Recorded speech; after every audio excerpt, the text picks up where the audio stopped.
The best solution is washing at a professional car wash. But if you wash at home, divert wash water to an area where it can soak into the ground, like a planter strip. Also, empty your bucket of dirty wash water in a sink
Good afternoon. I'd like to call the October 27th, 2025 Housing Authority regular meeting to order. Members of the public may view and listen to the meeting as noted on the city's website as noted on the agenda. As a matter of housekeeping, I'd like to remind commissioners to keep their microphones muted unless they are speaking. The City of Santa Rosa is committed to creating a safe and inclusive environment free from disruption. We will not tolerate any hateful speech or actions and are well staffed to monitor that everyone is participating respectfully or they will be removed. If necessary, we will also immediately end the meeting. Clerk, please explain how public comments can be heard at today's meeting. So we're not, did I just waste that?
I think we're ready to go for clerk. Please explain how public comments will be heard at today's meeting. After each agenda item, the chair will ask for Housing Authority Commissioner comments and then open the item for public comment. Once the chair calls for public comment, please go to the closest podium in the upper tier of chambers. The clerk will unmute your microphone and start the timer. Speakers will be allowed to speak one time per item up to 3 minutes. Additionally, there is one public comment period to speak on non-agenda matters, item 8. This is a time where any person may address the Housing Authority on matters not listed on this agenda, but which are within the subject matter jurisdiction of the Housing Authority. To address the Housing Authority, you are requested to complete a speaker card and to give it to the recording secretary. Thank you. We'll move on to item 2 on the agenda, which is, clerk, have we been remote participation under AB 2449? No, we have not. Okay, well, there we go. We'll move on to item 3, which is roll call. Before I ask the clerk to do a roll call for attendance to assist with streaming the meeting and capturing commissioners as they are speaking, I want to continue to remind commissioners to please ask the chair to be recognized before asking a question or making a comment. This will allow time for the cameras to shift to a new speaker. Would you please do a roll call? Commissioner Wimmer is absent. Commissioner Smith? Here. Commissioner Owen? Here. Commissioner Conti? Here. Commissioner Capio? Here. Vice Chair Downey? Here. Let the record reflect that all members are present with the exception of Commissioner Wimmer.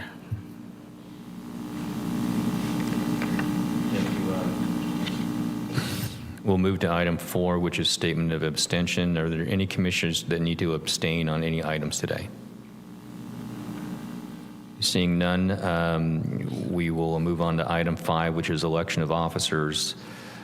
We had the election, so the Housing Authority Chair, Jeremy Newton, resigned effective immediately on September 22nd, 2025 due to scheduling conflicts.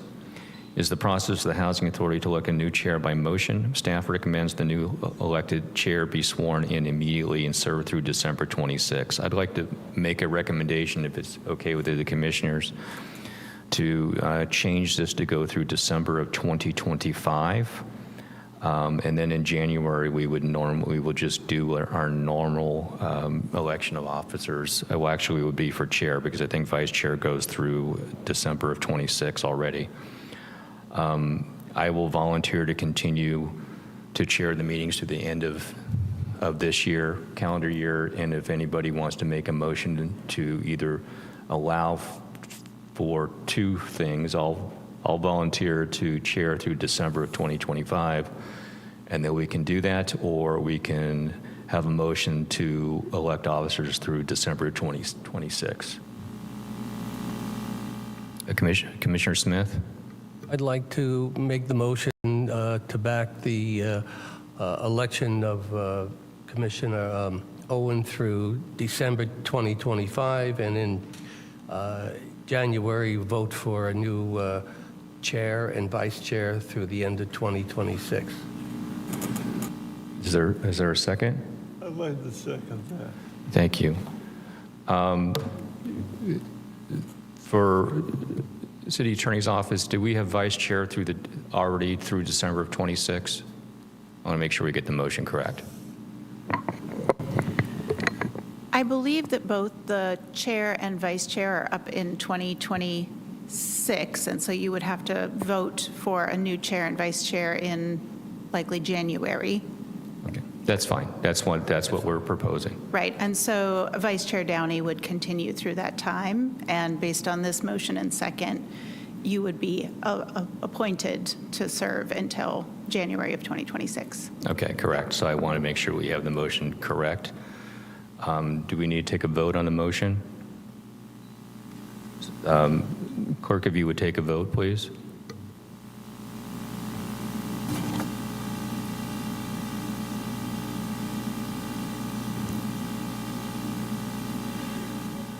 Commissioner Wimmer is absent. Commissioner Smith? Aye. Commissioner Owen? Aye. Commissioner Conti? Aye. Commissioner Capio? Aye. Vice Chair Downey? Aye. Let the record reflect that this motion passes with 5 members aye and 1 person being absent, Commissioner Wimmer.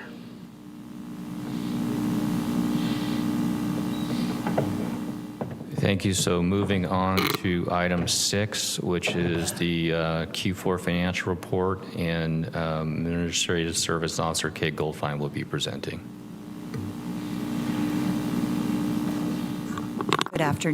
Good afternoon, Chair Owen and Vice Chair Downey and Housing Authority Commissioners. I am Kate Goldfein, the Administrative Services Officer for the Housing and Community Services Department, and I will be presenting the unaudited Housing Authority expenditures and revenues for fiscal year 24-25. The audited financial statements are prepared by the city's accounting department with assistance from us at the department level and the city's auditors. It's called the HAFR. It's the Housing Authority Annual Financial Report. It's available on the city's finance department website, generally in January and February. That would be of 2026 this year. So we'll start with expenditures in administration, and actually I want to say that the authority came in under budget in all categories. Starting with administration and overhead, our expenditures totaled about $6.7 million.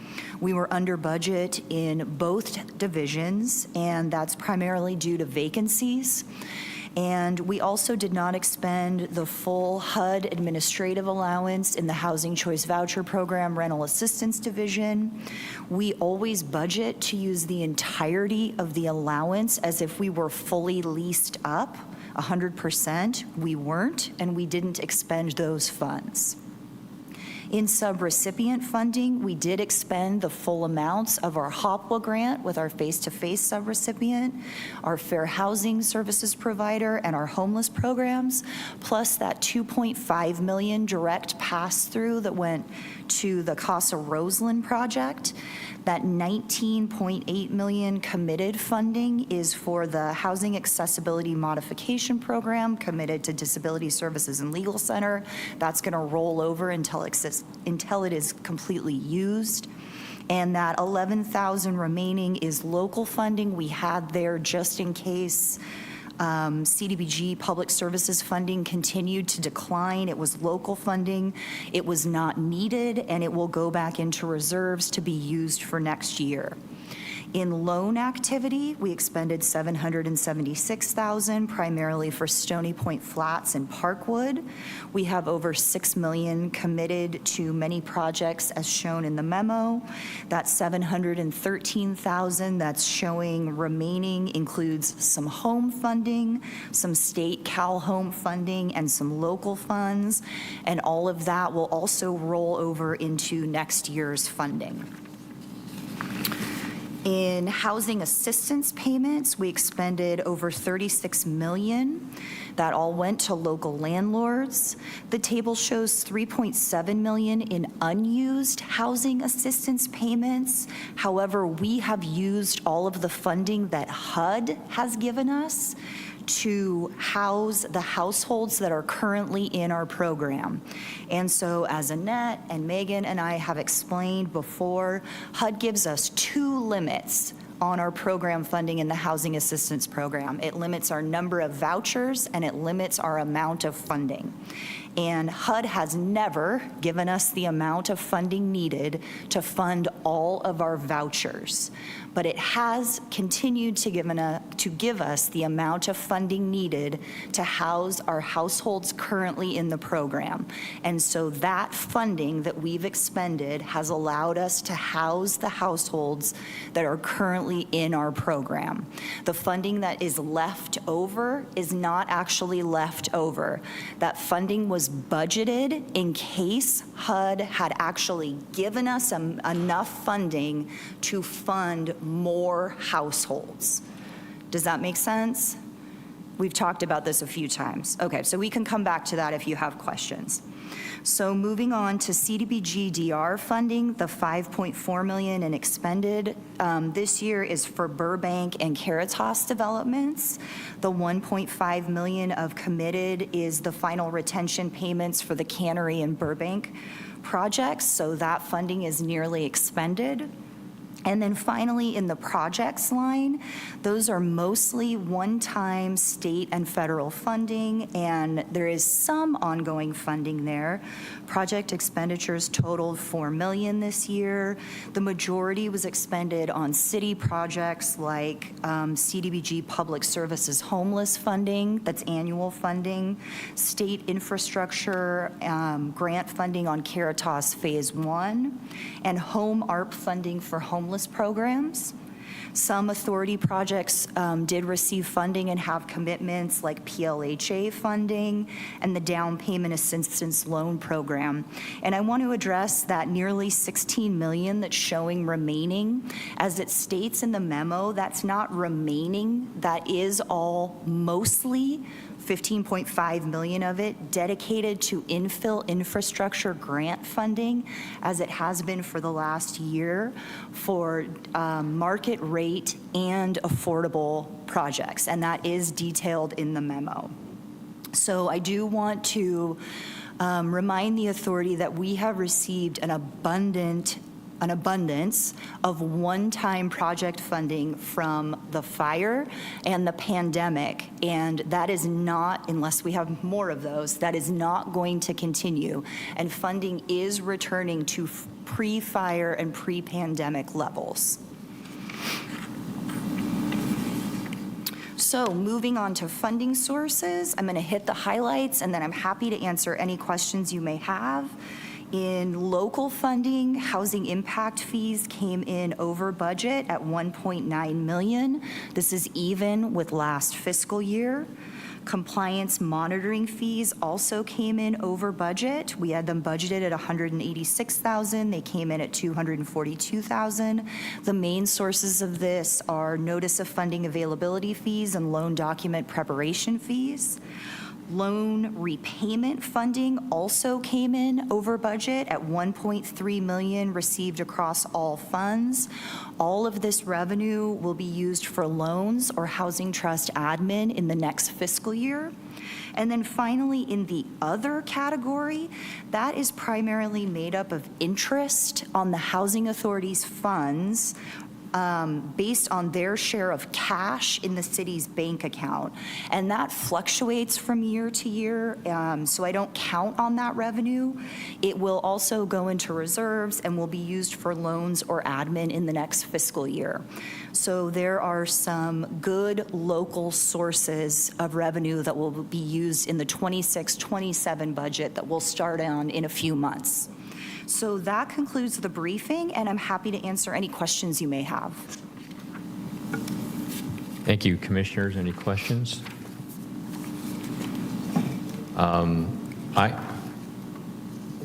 Dr. Downey, go ahead.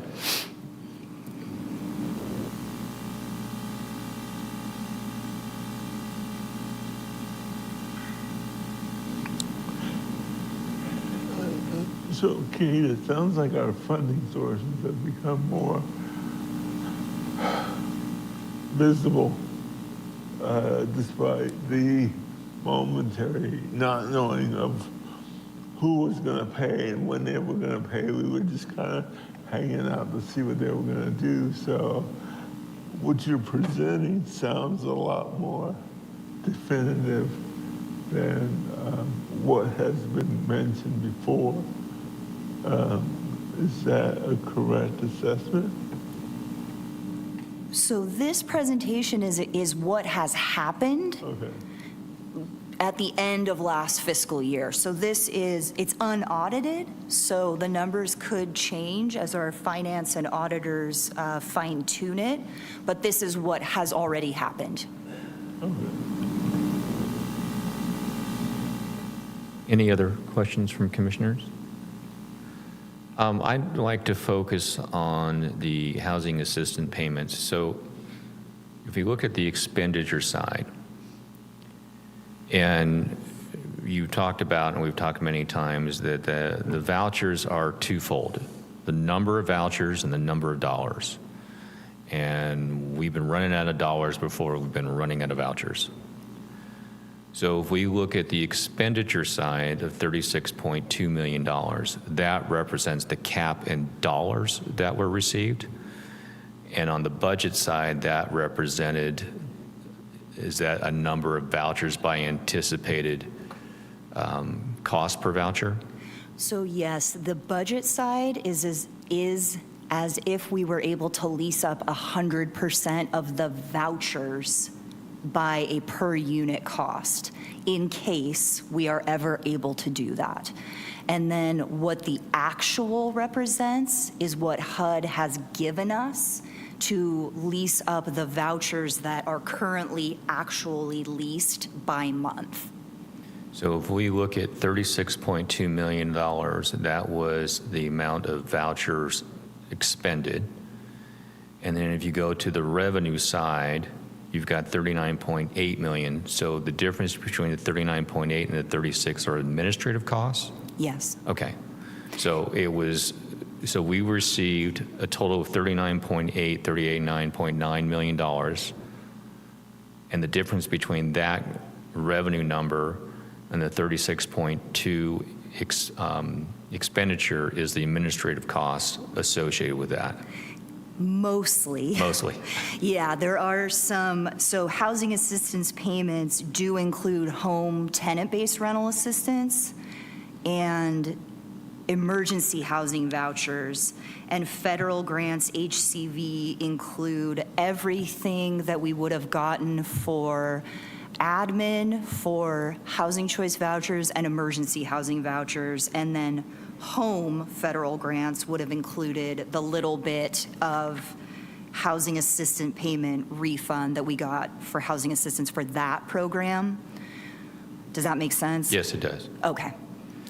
And then the housing impact fees, I see that as a good sign that this is on the revenue side.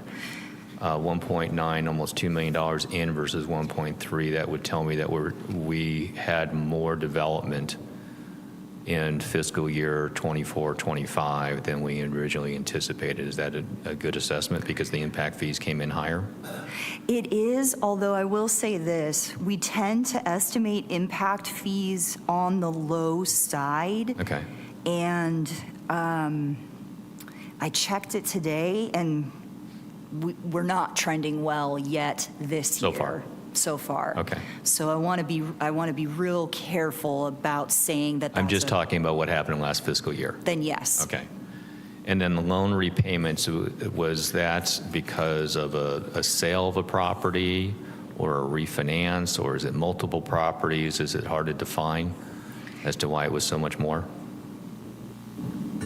So I'd be happy to answer this one. We traditionally budget this particular category low because it is based on the financial performance of the development, so the residual receipts for each of the properties.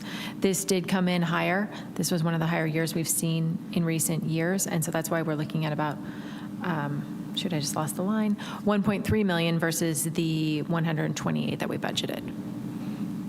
And all those return to the source fund. So you'll see those in future fiscal years as funds that are applied towards new projects. So as we see the 1.3 versus 128,000, that excess goes into NOFAs for the following fiscal year? Correct. That's And good. That's good news. to give a little context, last year was $629,000.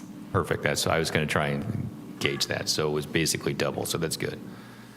I don't have any other questions. Any other questions from commissioners? Commissioner Conti? Yeah, these are a couple of reminder questions. Can you tell me again why the administration overhead has the remaining funds? I guess it's because you were understaffed last year. Not understaffed. We had some vacancies. So when vacancies occur, we're budgeting to pay the salaries and benefits for those people, but the expenses aren't occurring. And then in the rental housing assistance program, HUD gives us an administrative allowance, and it's on a per voucher basis. And if those vouchers aren't leased up, we're not getting that administrative allowance, so we're not using it. So Okay. but it's just similar with the vouchers. We're budgeting as if we're going to get all that on the, I don't know, if it was a miracle, and HUD was going to give us all that money, but they don't, and so we're not. Okay. And can you remind me again why we haven't received all the funding from the state and federal grants from last year? Because it seems like they're kind of, the variances are kind of high on those. Yeah, so those are on a reimbursement basis. So when we spend the money, then we request it from the state or feds, and there's a lag on it. So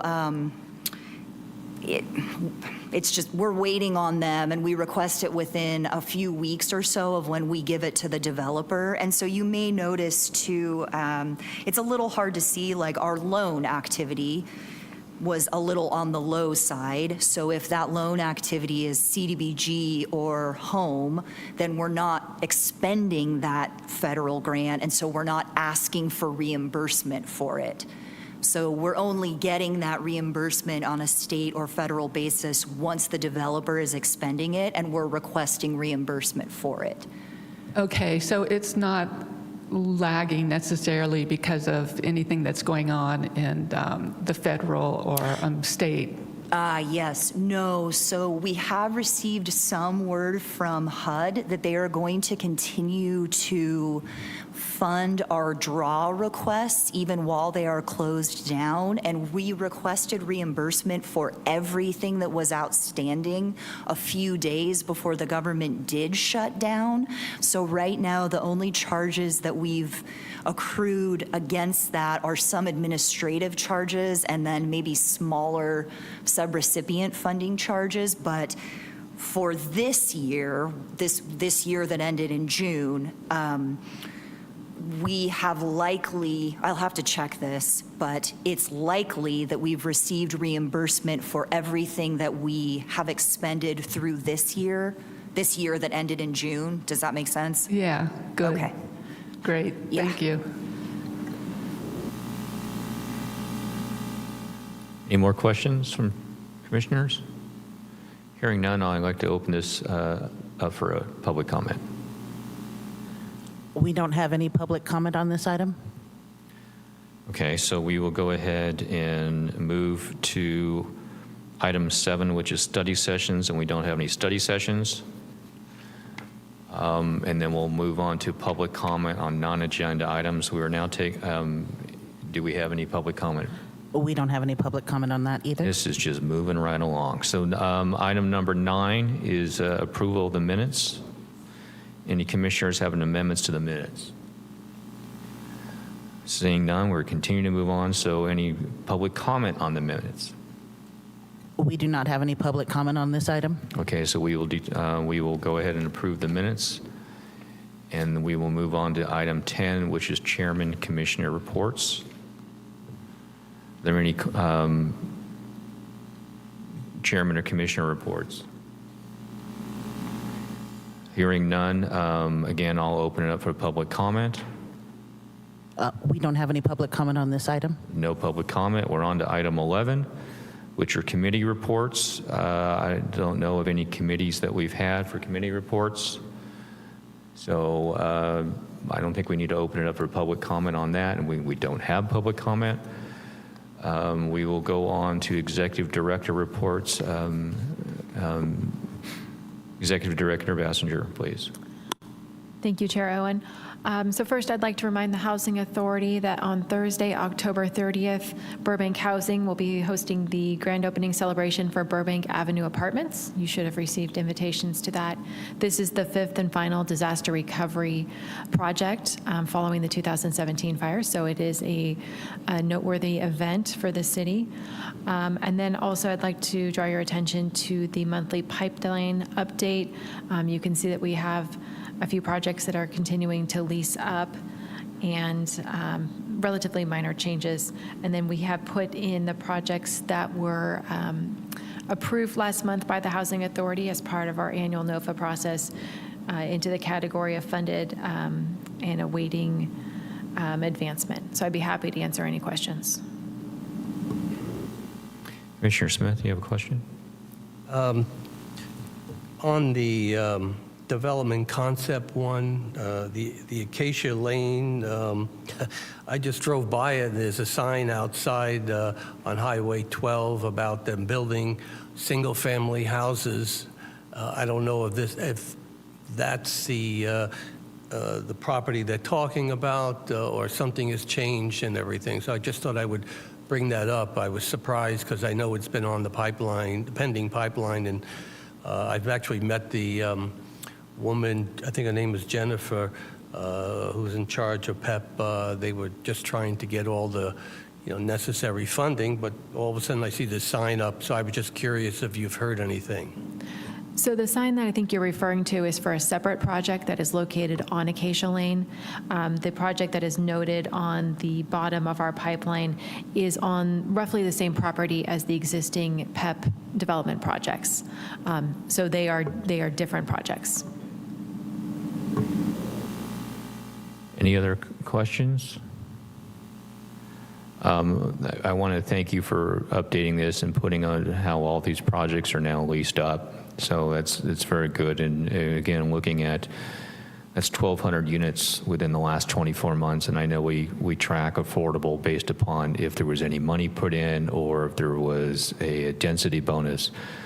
But my understanding is of these 1,216 units, once you take out a manager unit, they're all 100% affordable. Is that correct? You're skimming. I'm scanning the list really quick. I believe you are correct that everything that is listed in the completed within the last 24 months is affordable, 100% affordable.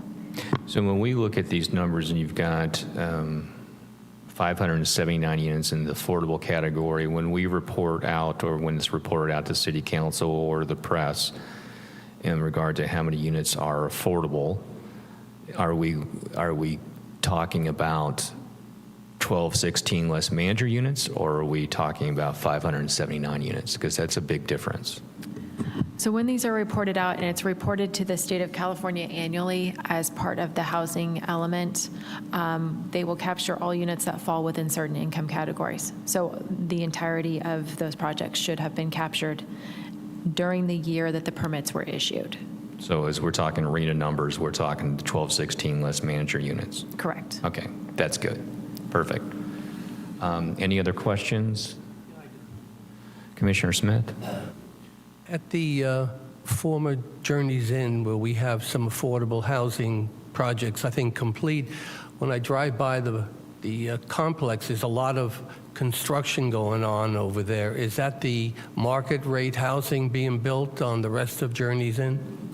So the units that are currently under construction are the market rate, and I'm just estimating, I think it's 250 to 300 units. There is one pad that is left for the third and final phase of Laurel, and that is the pad that is adjacent to Mendocino Avenue and Kaiser. So there is a small building pad for the third phase of the affordable component. Nothing's going on with that one at this point? They are still pursuing financing, so they have not been able to obtain the financing to proceed. And that's not on this, is that on here? It should be on here. Yes, it is the first line on page 2 of awaiting additional funding and permits. It is Laurel at Perennial Park, Phase 3. Oh, okay. I see. And as you can see, the Housing Authority has committed over $3.4 million to that project. All right. Thank you. You're welcome.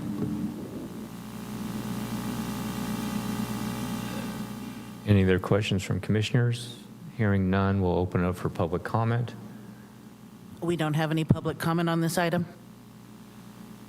Okay, thank you. We'll move on to item 13, which are consent items. There are no consent items. We will move on to item 14.1. Item 14.1 is an update to the Housing Choice Voucher Administrative Plan to adopt a preference to allow emergency housing voucher participants to transition to the Housing Choice Voucher Program. Annette Anthony, our Rental Assistance Manager, and Rebecca Lane, Program Specialist, will be presenting.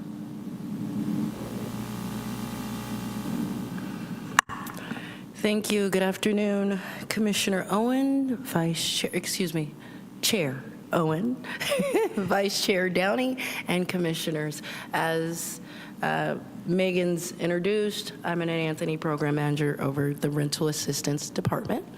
I bring to you today a policy change, and that is to update the Housing Choice Voucher Program Administrative Plan to adopt a preference to allow emergency housing voucher participants to transition to the Housing Choice Voucher Program. This is being enacted due to program funding for the Emergency Housing Voucher Program ending sooner than originally anticipated. With that being said, I'll give a little background. The EHV, Emergency Housing Vouchers, were created under the American Rescue Plan Act of 2021. This was as a result of the COVID-19 pandemic. It was intended to protect and shelter the unhoused during the pandemic. There were, over 70,000 vouchers awarded. Those awards were based on local need and the PHA's performance. The City of Santa Rosa was awarded 131 emergency housing vouchers. And I just want to be clear that the EHV funding is separate from the HCV funding. So it was heavily tracked. Bear with me. The EHV program, the PHAs were mandated, those who were awarded vouchers, to collaborate with Continuum of Care. They were required, the referrals needed to come through them, it being dedicated to homeless families. PHAs were prohibited from issuing turnover vouchers after September of 2023. With the initial funding obligations expected through September 30th of 2030 with an expiration date of September 30th, 2035. In March of 2025, we were issued, our final allocation notice on March 6th of 2025, and it was encouraged at that time that housing authorities be mindful of their spending around the program. It was then another PIH notice was published in 2025-07, directing PHAs to stop issuing new EHVs vouchers, to bill initial housing authorities for families porting into our jurisdiction. Again, looking to the sunset of an earlier sunset of the program. In June of 2025, HUD published yet another PIH notice, 2025-19, providing guidance and encouraging housing authorities to transition EHE families into the HCV program. As an incentive to housing authorities, we are offered $1,000 in administration fees for every family that is successfully transitioned from the EHV program to the Housing Choice Voucher program. In August of 2025, another notice was issued confirming that EHV funding was expected to sunset. It further clarified procedures related to portability of EHV families and reminded PHAs that other program funding or Housing Choice Voucher program funds could not be used for EHV families in the event of shortfall. So the PHA's responsibilities under PIH Notice 2025-19 is to open the wait lists only to active EHV families at risk of losing assistance due to the lack of funding. We must update our administrative plan to speak to this two-tiered preference.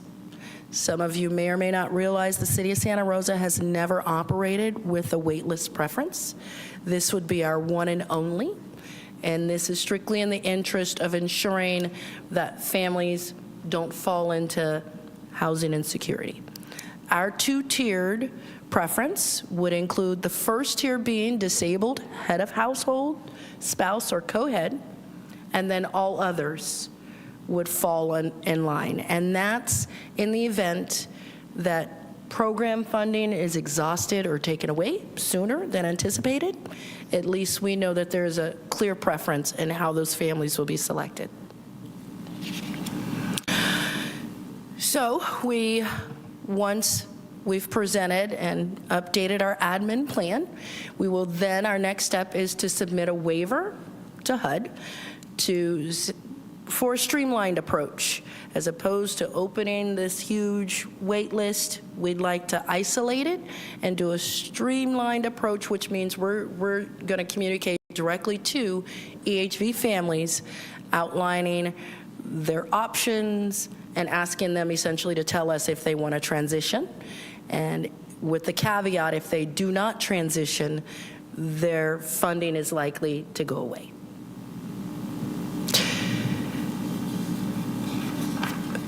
I combined all those. Yep.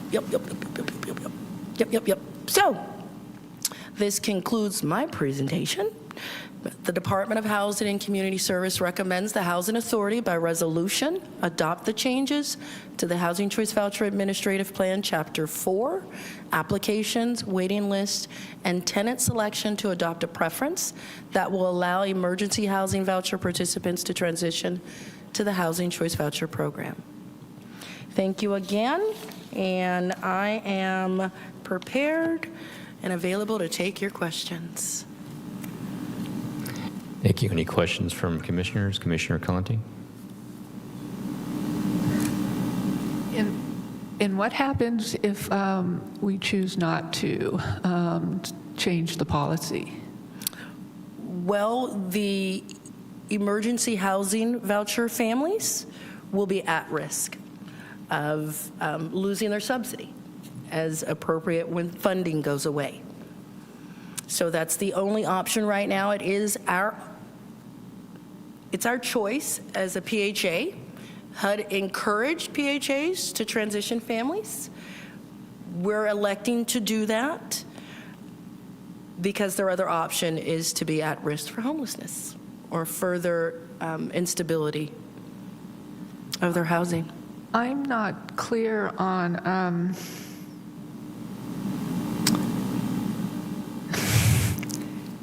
if we don't have funding for our vouchers, how are we going to move these folks into the program?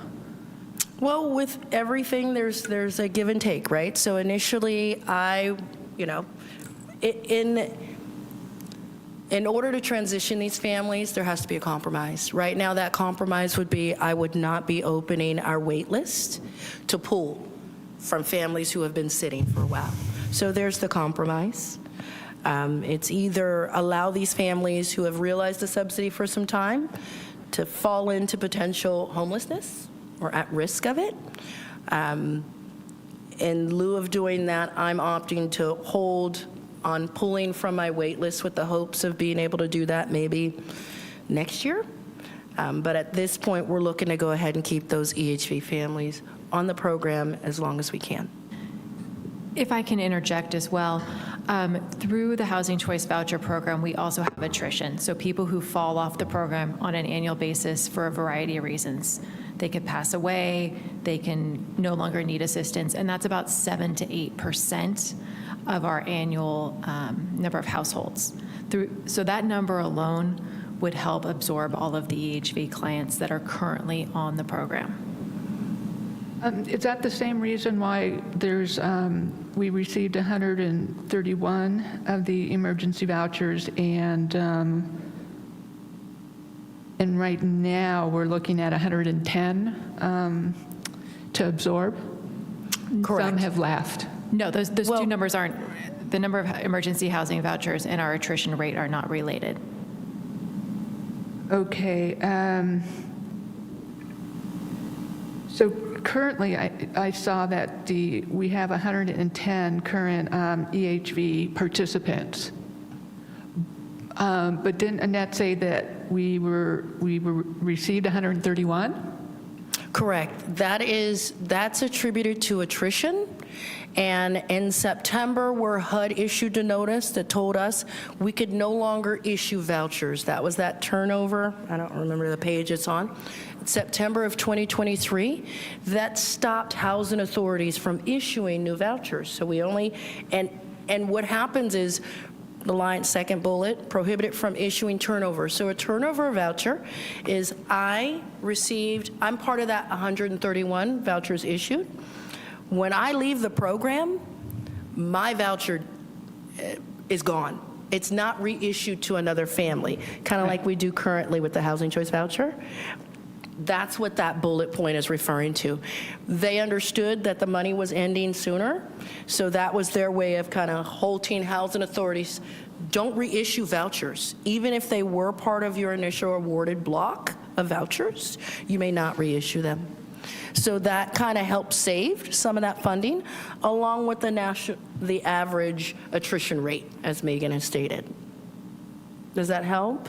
Yeah, okay. And I have a question about the $1,000 per changeover. Okay. Is that enough to manage? And is there enough staff to manage this transition? Is there any problems there? I don't envision it. Right now, what we've done is looking at the attrition, right? The number of EHV families I have on. Even if I extend this and push this transition through December of 2026, at that point I may have about 94. And the way we're going to go about it, it's simply a matter of we're doing a streamlined approach, which means I don't have to start from square one, like a new admission, get the application. We have existing data on these families already, so I'm literally sending out a letter to say, here's your options, this is what's happening, you do or you don't. And so the staff, the resource strain isn't as prevalent as you would think it would be with starting a new program. It's simply doing an action. Whether they are already in place, we're going to do what's called an interim, just to change the program, put a coding on the 5058, which is the document that we use to speak to HUD to say, hey, here's family data. And that's that. If they're moving, then that action will occur with that move action. It's just a matter of coding the 58 on the back end to indicate the new code of EHCV. As we need another code, but that's what it is. Yeah. It won't be as burdensome as one would think. We've already we're trying to think ahead of the game and be on top of it. Because yes, it's a lot of work, but this one won't be so burdensome. But I thank you for that question. Okay. So are you going to be able to monitor and follow up and post-transition, make sure, we can sort of document if there's any holes and maybe even report back if we lose people, things like that? Certainly. That's Not our sure whole if they'll day. be listening, but We monitor all day, right? Especially when it Yeah. comes to funding and the congressional state that we're in right now. We're watching everything. But all I can do is operate based on the data that's in front of me now. And today, with us projecting it out, it looks like we'll be okay. I just have to have my waitlist families wait a little longer. But it's going to save, some 95, 100 families from possibly being homeless. yeah, okay. I have one last question. Do you see any opportunity to, since all housing authorities are having to deal with this, where there's any collaboration with the county that might help and expedite any of this? Not necessarily, because with EHVs, that one of those slides that spoke to portability and how they guide us, the PIH notices issued essentially told us that we're to bill the initial housing authority, okay? And that's to keep the money where it's at right now, because if families start porting all over the place, then it's harder for a housing authority to gauge. So that was part of the guidance, and we heed that warning, because then I know who I need to communicate with, which is just my port people, and they knew who they need to. So I think that was strategic on their end and thoughtful for housing authorities, because otherwise that could have left us scrambling even more. So I think we're, fingers crossed, from what I'm looking at and the numbers, I think we're going to be okay. It might be tight, but I'm interested in keeping families housed. Okay, all right, well, great. Thank you for the information, because when I took a look at that, I was, real nervous. Understood. I appreciate it. Thank you. You're welcome. Thank you.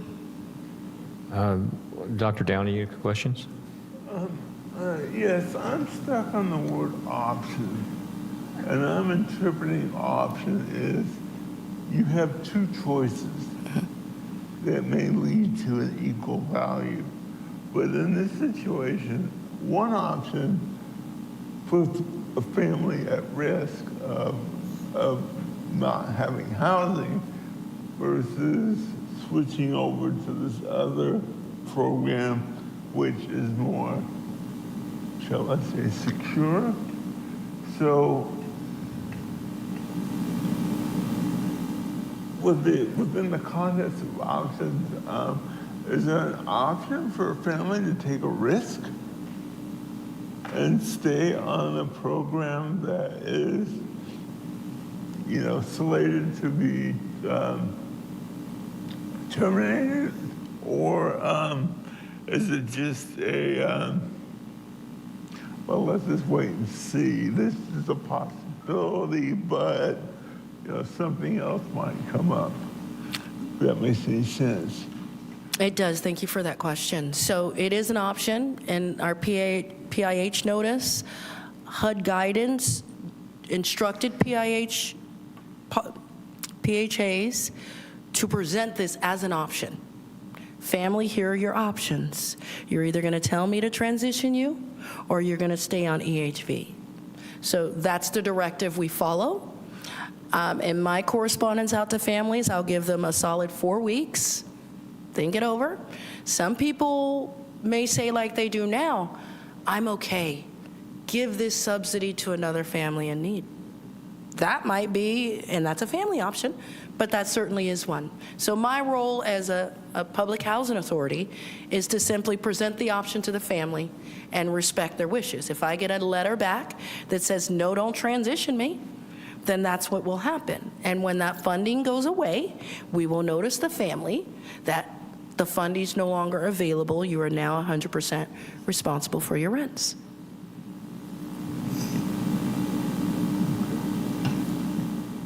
I know, perplexing. I get Any more it. questions, Dr. Downey? Just perplexing. Yes. And that seems to be the overreaching mood. Commissioner Capio? Yeah, a couple of things. Do you expect HUD to grant the variance that you're requesting? I do. Okay. I do. It's a streamlined approach. They understand the burden that a lot of housing authorities go through with respect to managing the program. So I don't see any issue. They've given us guidance on how to go about it. So yes, I do expect them to grant the waiver. Okay. And are there other agencies, homeless providers or services that are coordinating due to this change to provide some sort of safety net? Not to my knowledge. Okay. Haven't been made aware of any of that. That'd be lovely, but not as of to date. Okay. And then just finally, a comment. We could all be perplexed, but this is fairly stunningly outrageous. Just want to put that out there. We're like, it's more than chipping. And I'm ended. Any other questions from commissioners? So I have a few. When this came through in 2021, as I read the detail on this, it was 2.9 million that came in. And did we look at 2.9 million divided by the average voucher payment per family, per household, and that came up with 131? Is that kind of how the math worked on it? Honestly, I'm not too sure. I don't think they gave us that level of detail. I'll let Rebecca speak to that, who was actually program manager at the time the program came on. Initially, we were awarded a certain number of vouchers, and the budget for the housing assistance payments budget that came with that was determined based on the HCV funding at the time in terms of expenditures, so because that was the best estimate of how much money we might need for it, as well as some cushion to allow housing authorities to adopt higher payment standards for the EHV program. We did not elect to do that. At the time, we didn't really see a need for that higher payment standard. So that's how the initial budget was determined, and that's how it continued to be renewed throughout the time that we've had the vouchers. It operates in terms of funding renewals in the exact same way as the Housing Choice Voucher Program. So as we talked about when we were going through the budget, there's a certain number of vouchers, but the cap is the lower of number of vouchers or dollars available. And normally we hit dollars available as the cap because rents are going up, so the voucher payment per voucher holder keeps going up. Is that correct? So we keep hitting the inability, even though on a count basis, the vouchers, there's availability, but there aren't dollars for that availability. I'm getting shaking of heads up and down, so that's good. So what happened here, if I understand it, it came out with 2.9 million. We started with vouchers, 130 or so, and then said, okay, our average voucher is X dollars, so we need 2.9 million. Was that an annual figure? I think it's roughly annual. I have a report from HUD in front of me right now, and as of October 1st, they had distributed 6.5, a little in excess of 6.5 million to us for the administration of this program. And we have, and we're monitoring this as well, we have about 2.3 left to expend. Okay, so we had an emergency program, and it is basically expiring because the dollars are expiring. Correct. Okay. And HUD has accelerated the funding timeline. If we look at, and you brought up that 7 to 8% attrition rate annually in the Housing Choice Voucher Program, how does that quantify in regard to number of households or number of vouchers? I'm just doing rough math. If we have about 1,700 voucher holders, that's 119 households per year. So basically what we're looking at is putting a hold on the waiting program for about a year, and looking at attrition off HCV to pick up the emergency housing voucher. Is that pretty much, again, I'm getting shakes, ups and downs, that's good. That is correct. And then Okay. also, as we noted, this program has attrition as well.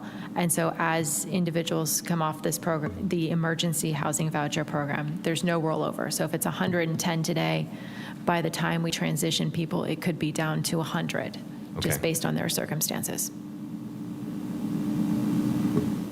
Okay, so what our resolution is talking about is moving, so, here's the question I had. So if you provide a household, here's your option.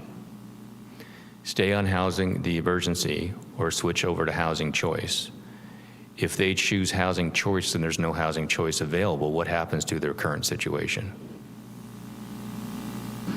We have looked at the data and analyzed it enough to understand that with the completion of our projects that have been committed, and including the incorporation of what's projected to be roughly about 95 EHV families, we'll be able to sustain that. We'll be fine. We've already looked at that, hence is why we already know I can't pull from the wait list, because that's what's going to throw me over my annual budget authority. So that's where the decision lies. We're going to go ahead and transition to families and hold off on the wait list. But based on current trending of analysis of attrition, we will be okay. So Today, let's if- be clear. Yeah, so if they choose housing choice voucher today, they go off the emergency program and go onto the housing choice voucher today. Correct, but Okay. what I do want to emphasize is that we're moving in advance of what's anticipated, because the moment we move families from the EHV program to HCV, that funding goes away. So in the interest of expending all of that EHV money, I'm going to kind of, not drag my feet, but I'm going to look at it strategically on how and when I transfer those families. Does that make sense? You went directly into my next question. You already answered it, which is, there's so much money left. Yes, sir. So if you transfer people to HCV using the attrition that normally happens, you could potentially, and you can't, once they move, you can't provide it to somebody else, because that's always been a provision. Once they're off, you can't add somebody back on. Correct. But that means that money is still available, which could last longer, potentially, for the people still on the program. Correct. But at some point, that money goes away, and they could be at risk of homelessness. Correct. Which is why we're trying to be proactive, put everything, line it up, so that when and if, we're notified by HUD that the funding's no more, I can quickly transition families. Okay. But I'm going to hold it out there, because I want to expend all of that available EHV money before I have to tap into my HCV money. Perfect. I think the foresight is greatly appreciated. Thank you. Any other questions or comments from? Okay, so I think we need to open this up for public comment. We do not have any public comment on this item.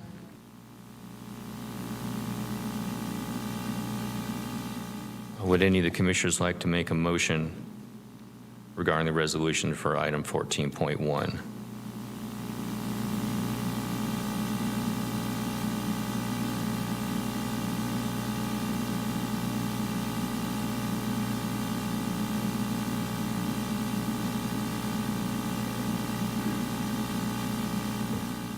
I would like to motion to waive the reading of the text and to approve the update to Housing Choice Voucher Program Administrative Plan to adopt a preference to allow emergency housing voucher participants to transition to the Housing Choice Voucher Program. I'll second. Thank you. Clerk, can we go to a vote, please? Commissioner Smith, Aye. Commissioner Conti, Aye. Commissioner Capio, Aye. Commissioner Owen, Aye. excuse me, Chair Owen, That's quite all right. Aye, still. and Vice Chair Downey. Aye. And then Commissioner Wimmer is absent, so let the record reflect that this motion passes with 5 ayes and 1 person being absent, Commissioner Wimmer. Thank you, everyone, for your time. It's greatly appreciated, and we will now adjourn the meeting.